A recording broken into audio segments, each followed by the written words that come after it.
Februārī norisinājās rezervistu militārās pamatapmācības ziemas kurs, kurā mācības uzsāka 98 rezervisti. Tā laikā rezervisti ieguva militārās pamatiemaņas. Šomēnes tika atklāta militārā poligona Sēlī kaujas šaušanas mācību zona. Poligons jau tiek aktīvi izmantots taktisko vingrinājumu un dronu apmācībām.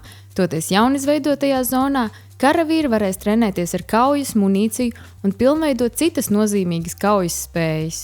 Mēneša noslēgumā Nacionālajie bruņotie spēki veica sekmīgu distances mīnēšanas sistēmu Skorpion 2 testēšanu poligona apstākļos, lai pilnveidotu prettanku aizsardzības risinājumus un stiprinātu valsts atturēšanas spējas, kas ierobežotu un aizkavētu pretinieka bruņu tehnikas kustību. Februāra beigās notiks svinīgā nodrošinājuma pavēlniecības transporta remonta nodrošinājuma centra karoga pasniegšanas ceremonija. Karogā ietverti centra štāba, noliktavu un reģionālo transporta remonta centru simboli, kā arī attēlot vienības devīze "Mēs nodrošinām tehnisko gatavību".